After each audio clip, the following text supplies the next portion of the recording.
ہم جو ایک کام نہیں کرتے وہ یہ ہے کہ ہم خدا کا کام نہیں کرتے، بلکہ ہم سارا کام اپنے اوپر لے لیتے ہیں، ساری فکر اپنے اوپر ڈال لیتے ہیں۔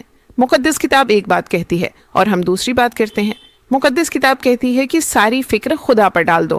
تمہارا دل بے چین ہو تو اپنی ساری پریشانی خدا کے سپرد کر دو اور کسی بات کی فکر نہ کرو۔ لیکن ہم سب کچھ الٹا کرتے ہیں۔ ہم خدا کا کام نہیں کرتے، ہم خدا کو کام کرنے نہیں دیتے۔ اگر تم چاہتے ہو کہ خدا کے ارادے تمہارے خاندان اور تمہارے بچوں کے بارے میں پورے ہوں تو تمہیں چاہیے کہ خدا کو اپنی زندگی میں کام کرنے دو۔ لیکن تم خدا کو ایسی جگہ ہی نہیں دیتے جب تک تمہارے دل میں شک ہے۔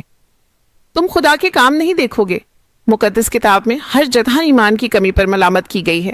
کمزور ایمان والوں کو ڈانٹا گیا ہے، بے ایمان نسل کہہ کر پکارا گیا ہے، کیونکہ صرف ایمان ہی خدا کو پسند ہے۔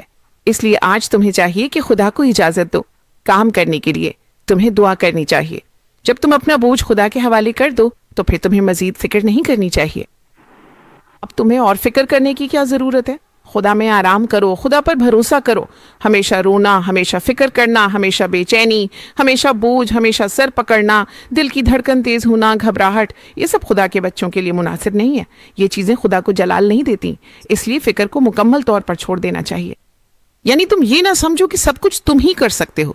تم جو کر سکتے ہو وہ کرو، اور جو تمہارے بس میں نہ ہو وہ خدا پر چھوڑ دو۔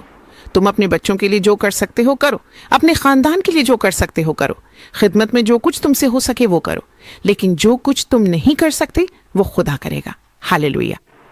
جو کام تم نہیں کر سکتے وہ خدا کے سپرد کر دو، خدا کرے گا۔ تمہیں چاہیے کہ خدا کو اجازت دو کہ وہ دخل دے اپنے خاندان، اپنے کام اور اپنی خدمت میں۔ پھر میں خدا کو اجازت دیتا ہوں کہ وہ کرے۔